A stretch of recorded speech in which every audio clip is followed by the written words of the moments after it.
genggam, lawan terus. Cap cap cap cap cap, badan muka dia mati.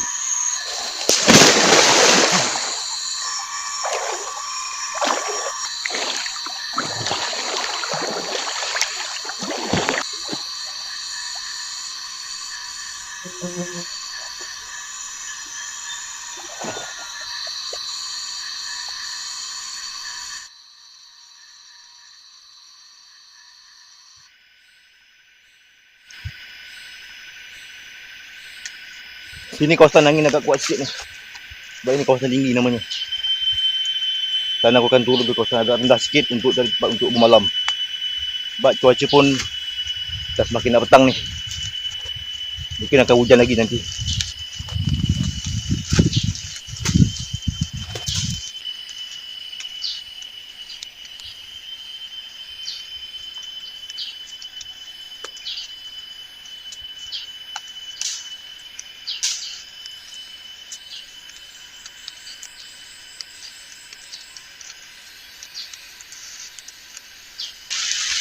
Sambil aku berjalan dalam masa sama, nampak pokok besar hutan.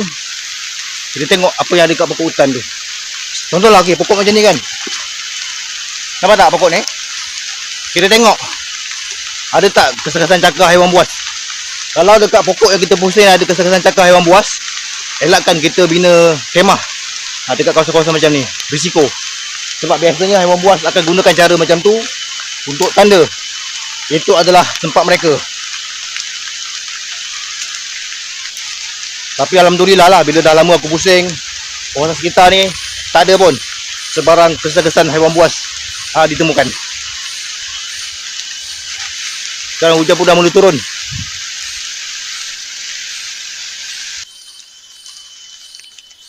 Nampaknya bila mana aku dah pusing kawasan ni, bagi aku inilah tempat yang aku rasakan agak sesuai untuk aku ikat tembok gantung. Sebab macam aku cakap dulu, dalam hutan ni bukan mudah untuk kita jumpa keadaan muka bumi yang agak rata. Kebaikannya berbukit-bukit ataupun bergunung kanang. Jadi sekarang ni inilah tempat yang agak sesuai bagi aku. Jadi sekarang waktu pun dah hampir suntuk. Aku tak nak tunggu banyak, tunggu lama. Hujan pun makin lebat. Kita bina tent kita sekarang. Pakai tembok gantung je.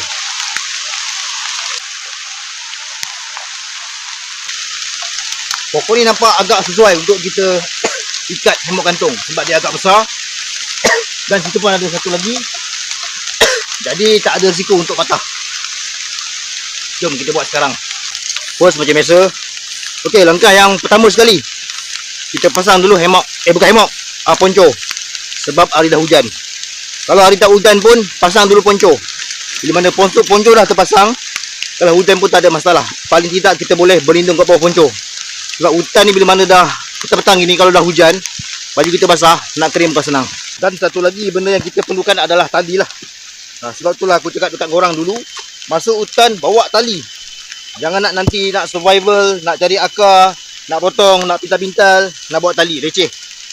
Jadi kita bawa tali kita siap-siap. Okey, ini aku pakai tali paracord.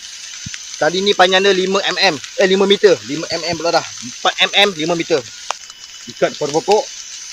Ikatan ni ada macam-macam. Nanti insya-Allah aku ajar masa akan datang.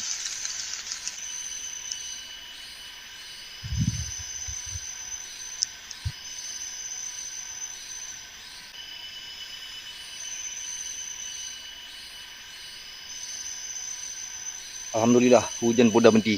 Jom kita sambung balik kerja-kerja kita.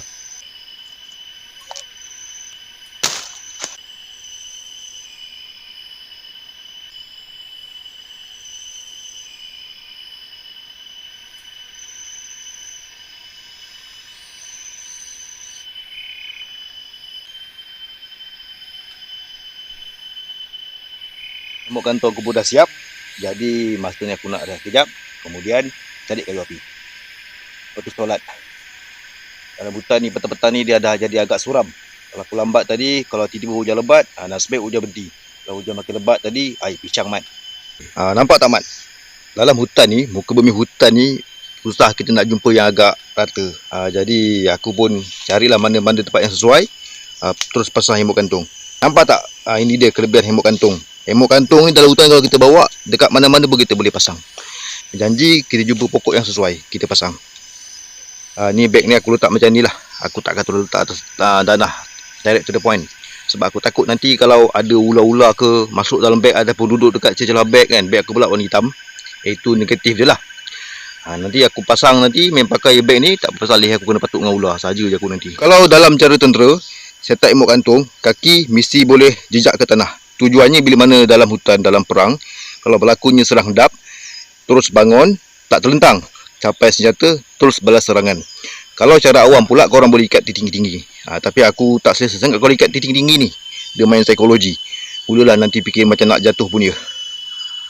Ini aku ikat tadi. Tawar tak? Tawar kan? Untuk ponco pula, kalau korang tengok ni, aku tak terlalu kembang, tak juga terlalu kuncup.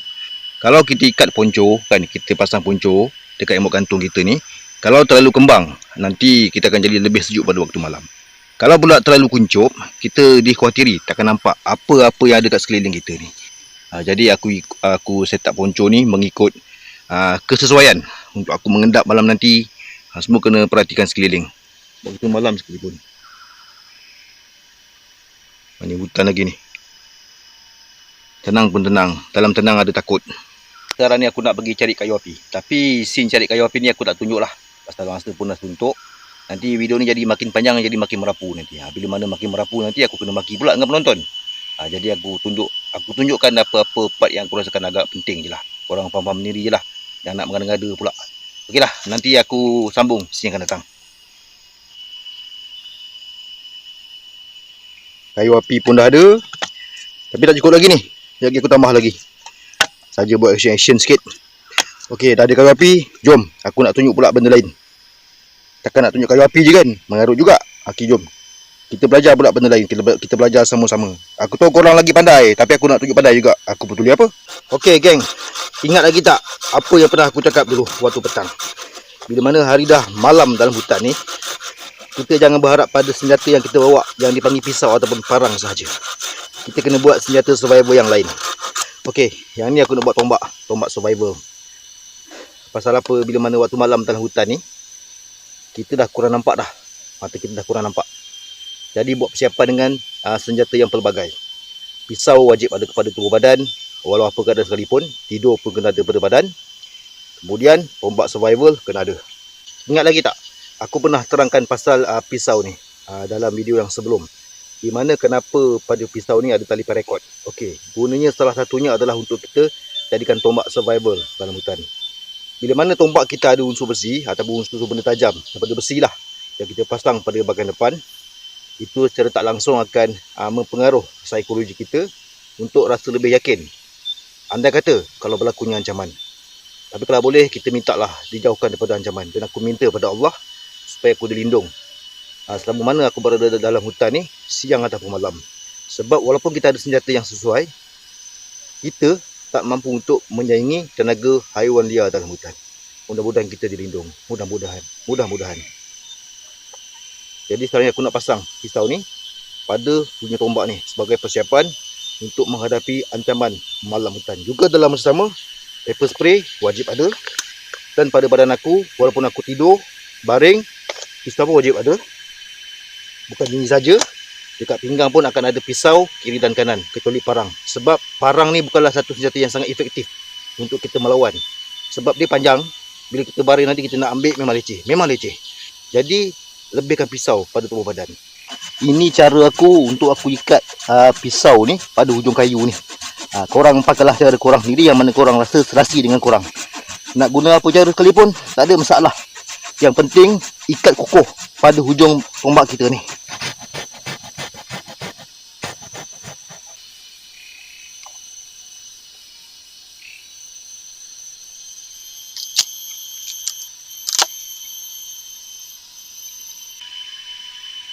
Yang penting geber cap ayam. Cap ayam tak cap ayam. Jadi boleh guna dalam hutan. Okey, habis. Okey, ini dia cara aku First kita buka dulu ikatan yang ada pada pisau ni. Ini tali paracord tau, saiz 4mm. Kita buka bagi habis. Kau jangan nak sayang sangat. Benda ni kau boleh beli baru, tak ada hal. Janji kau buka, kau pakai apa benda yang kau ada. Apa guna kau bawa, kau tak nak pakai. Kau sayang sangat merepek lah kau ni. Nampak ni, aku buka semacam je. Tadi nak sayang-sayang dengan aku. Nampak tak? Aku dah cabut dah. Ini bilah dia. Ini tali dia. Nampak tak? Tali dia sangat panjang. Sangat panjang. Lebih panjang daripada sederpa. Jadi memang sangat sesuai lah untuk kita ikat pisau ni pada hujung pada tombak kita ni.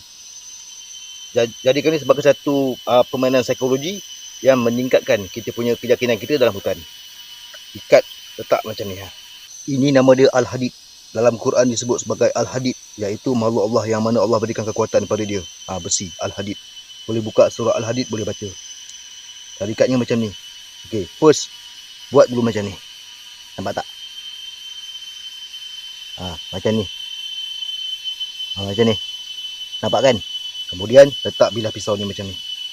Kemudian yang ni, yang ada gelung ni sebelah atas. Macam ni. Kemudian kita centerkan dia. Baru kita ikat.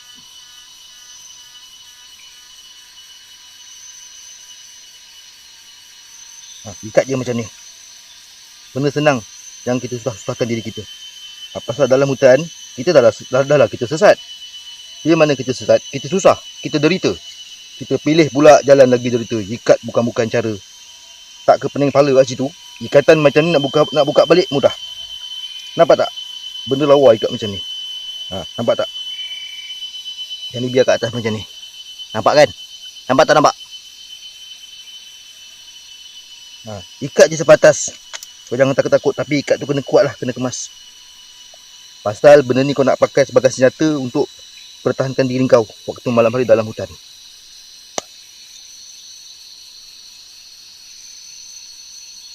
Kau tengok dia nari macam mana. Benda ni mudah. Cukup mudah. Tak payah kau nak ikat cara yang pelik-pelik. Ikat cara pelik-pelik tak kuat.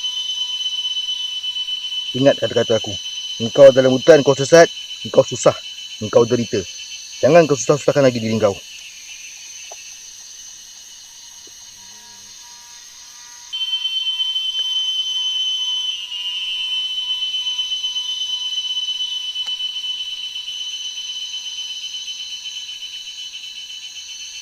Yang ini masuk dalam lubang ni. Masuk je macam ni. Kan, bila dah masuk, last tarik kat sini. Kan dia lock. Nampak tak? Nampak tak? Dia lock. Kan lawa ikatan macam ni. Nampak? Aku pusing.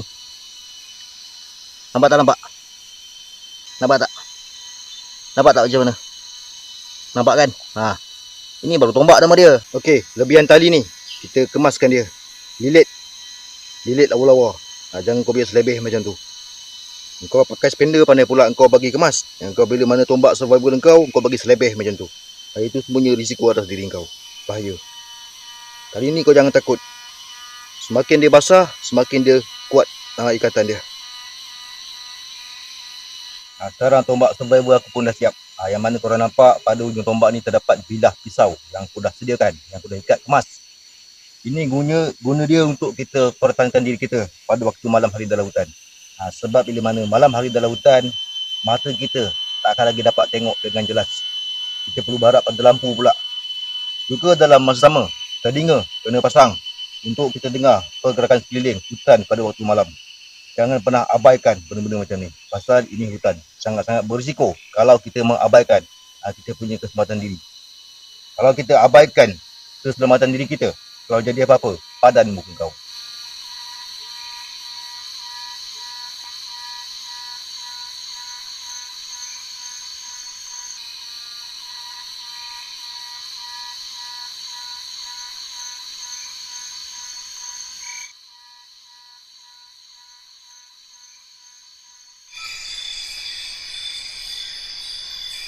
Okey geng, ingat lagi tak dulu apa benda aku pernah cakap?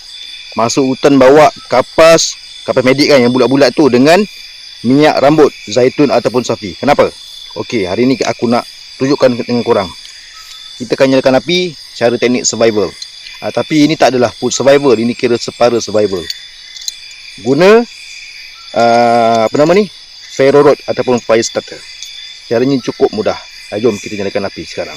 Yang pertama, kita kena ada kayu api lah. Tak ada kayu api macam ni nak buat kerja. Kayu api kena ada. Ini tadi kayu api yang aku dah jadi siap-siap. Sekarang kita akan pakai ini dia, makhluk ajaib.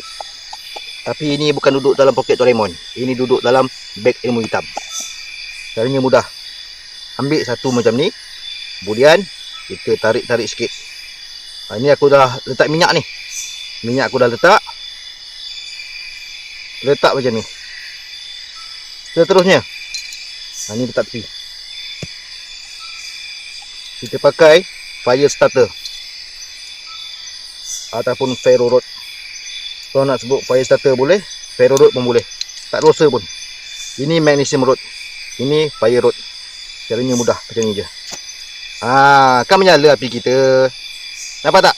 Mudah kan? Sebab itulah aku cakap masuk hutan bawa kapas dengan minyak rambut. Safi ataupun zaitun. Pasal memudahkan kita untuk menyalakan api. Ini dah pakai, kita simpan balik lah.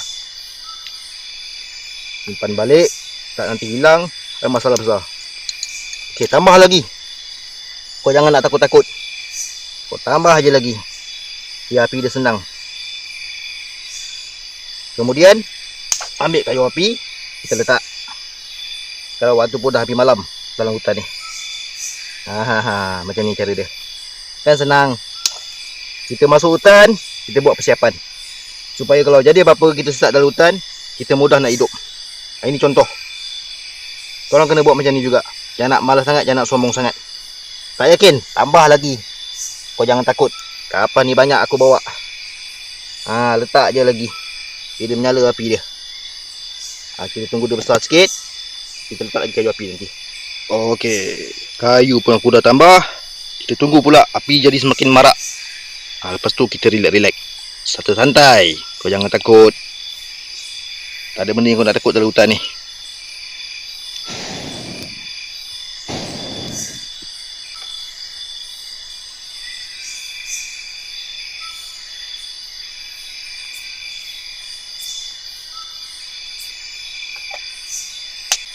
Kan best ada api.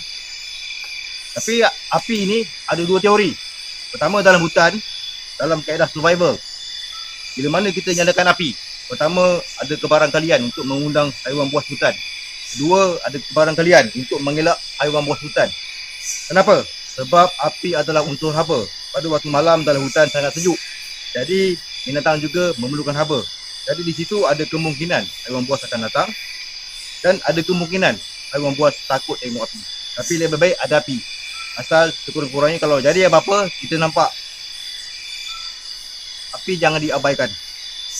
Sebab ingat, dalam negatif ada positif, dalam positif ada negatif. Sampai sini bunyi motor. Sebab bila mana hutan, bila mana dia dah malam, dia mula jadi sunyi. Bila mana sunyi, bunyi luar akan masuk. Itu tandanya apa?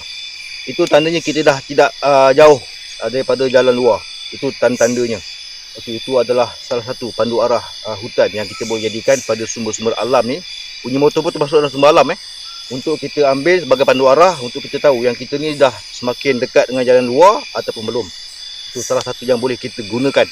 Sebenarnya ada banyak pandu arah hutan ni yang kita boleh guna pakai. Tapi okey. Dalam dunia hutan bukan sekadar api yang kita kena ada. Ingat aku nak cakap dulu, masuk hutan ingat ular tadi. Masuk hutan bawa lampu suluh. Aku bawa 5 lampu suluh. Ini 1, 2, 3. Dalam beg ada lagi 2. Gunanya untuk kita suluh pada waktu malam. Untuk kita tengok keliling kita ni apa dia. Sebab mata kita untuk melihat pada dalam gelap malam ni, pada waktu malam sangat-sangat terhad. Jadi gunakan lampu untuk kita kesan dalam hutan pada waktu malam. Apakah jenis-jenis mata yang bersinar yang sedang mematikan kita. Itu guna lampu pada waktu malam yang aku amalkan dalam tata cara survival. Bila mana ada haiwan hutan yang sedang mengintai kita, kita suluh dia, mata dia akan pantulkan silauan ataupun sinaran. Jadi kita boleh standby dengan tombak survival. Waktu malam untuk bergantung pada parang, susah. Okey, kau mana pun, pepper spray, pisau mesti berada pada badan setiap masa waktu malam. Jangan sekali kita lepaskan. Walaupun kita nak tidur sekalipun, jangan kita lepaskan. Pakai.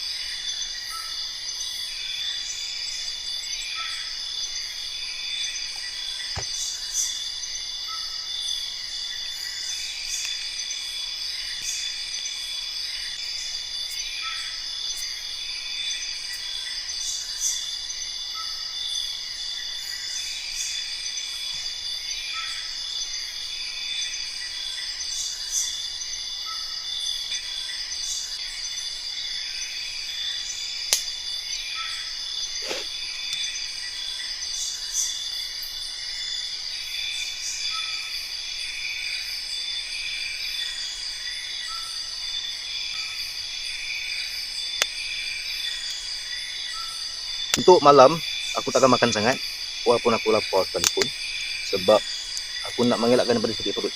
Sebab apa, dalam hutan macam ni, bila mana kau sakit perut waktu malam, itu bukanlah satu benda yang menggembirakan. Yalah, kau nak cari pot, nak melabur lagi satu masalah kan. Kau buka seluar, kau tak ada bontot sekarang, ular patuk badan bukan kau. Jadi cara yang terbaik, kita cubalah tahan lapar kita waktu malam. Kalau tak berapa lapar sangat, tak payah makan.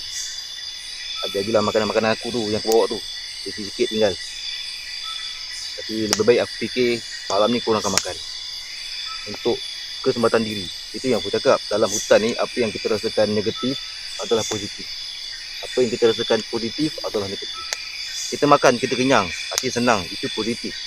Tapi dalam masa sama dia ada negatif dia pula. Kita jadi apa benda, lalai kan, badan jadi lesu, nak tidur, tidur mati. Bahaya, memang bahaya.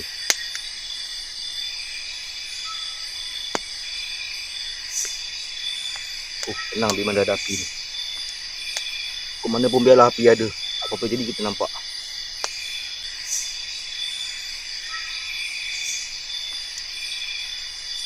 Okey geng, sekarang waktu pun dah pukul 11 lebih, dah hampir pukul 12 malam. Jadi aku nak rehat badan dulu. Aku takkan tidur dengan nyenyak sebab lebih kepada tidur ayam. Sebab aku perlu beri fokus pada keadaan sekeliling sebab ini hutan tebal. Jadi lebih baik aku tidur ayam. Dan juga dalam masa sama untuk malam ni aku tak banyak rekaman, hanya benda yang penting yang aku tunjukkan. Sebab malam ni benda yang paling berisiko dalam hutan. Sebagaimana pernah aku tunjukkan dalam video sebelum, malam hutan akan hidup sepenuhnya, akan mula tunjukkan taring ataupun gerun yang sebenarnya. Jadi malam ni aku akan fokus pada keadaan sekeliling dan kita jumpa pada esok hari. Okeylah, aku rehat dulu ya.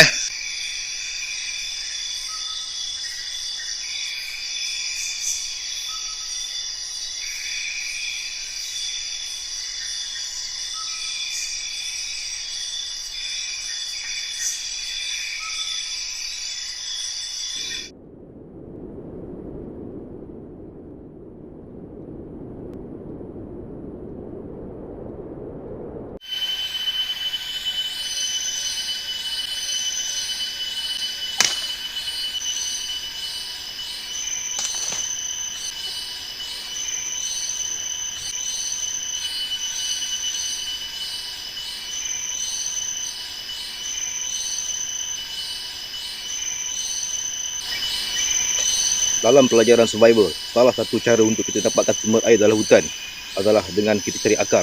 Untuk cari akar ni kena ada cara. Pastikan potongan tu tidak ada kesan-kesan getah berwarna merah ataupun berwarna kuning. Air tu insya-Allah kita boleh minum. Rasanya agak payau tapi sedap.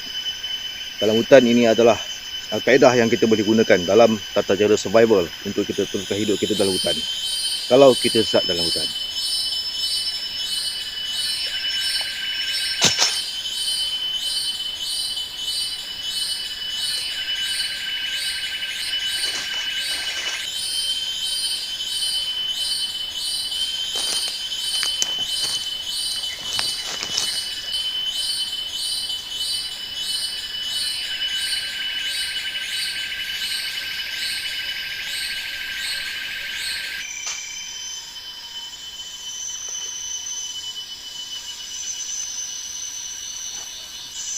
Okey geng, sekarang ni aku sedang berada dekat sebuah laluan.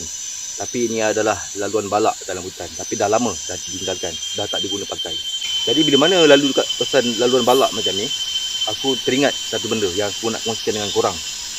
Okey, dalam hutan bila mana kita bergerak, kita jumpa laluan yang seolah-olah denai. Jadi jauhkan daripada kawasan-kawasan macam tu. Sebab nampak macam denai manusia, tapi itu bukan denai-denai manusia. Kalau korang nak kenal, itu adalah denai haiwan buas ataupun denai bukan haiwan buas dalam hutan. Jadi kita takut kalau itu adalah denai haiwan buas, kita ikut laluan tu ataupun kita buat perkhemahan kita dekat kawasan tu, kita bertemu dengan mereka. Sebab dalam hutan pun haiwan buas dia ada laluan dia sendiri. Jadi kalau jumpa tempat-tempat macam tu, jangan ambil risiko untuk berada terlalu lama ataupun kita bina pula kemah kita dekat situ. Sangat bahaya. Dalam hutan ni kita kena alert dengan sekeliling.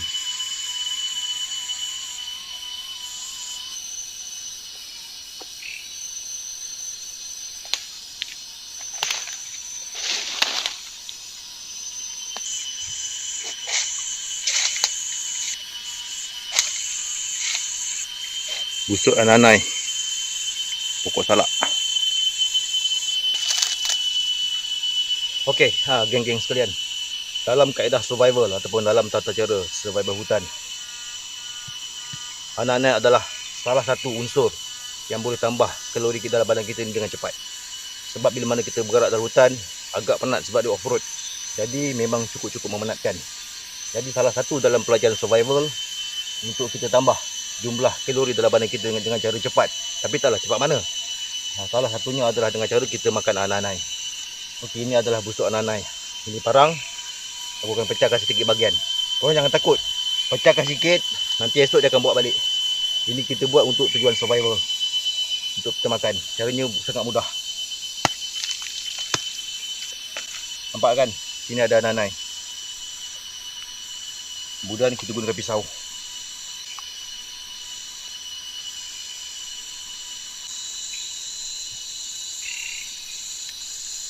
Berak. Kita makan.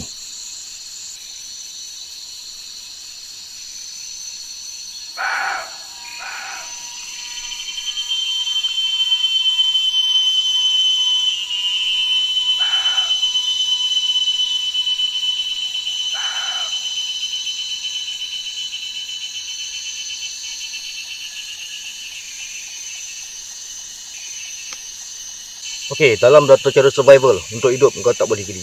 Kalau kau geli dan bercepat, kubur kau dalam hutan.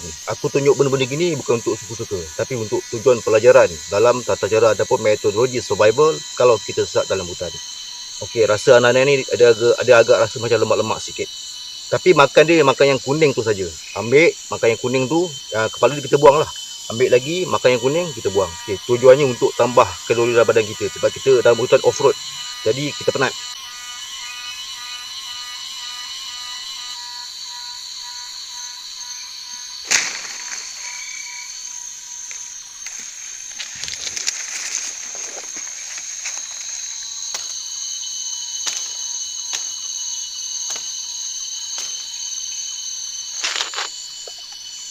Okey, geng-geng sekalian. Apa yang korang nampak depan korang ni adalah pokok tukas. Di mana dalam hutan. Okey, pokok tukas kita boleh makan.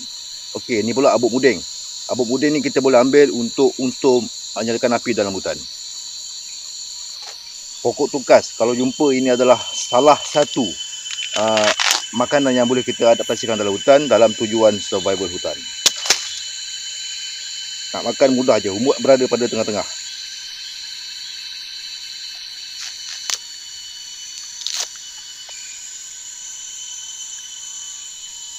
Okey, ini adalah umbut dia. Umbut dia sedap. Rasa macam lemak-lemak sikit. Keras.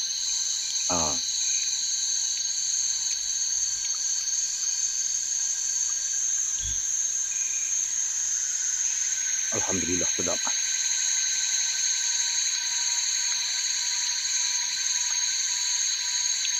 Jadi dalam hutan kalau kita jumpa pokok tukas, pokok muding, umbut kita boleh makan. Tapi umbut ni makan kata orang juga. Ada setengah orang kalau makan umbut banyak-banyak badan dia masuk angin. Aku alhamdulillah tak.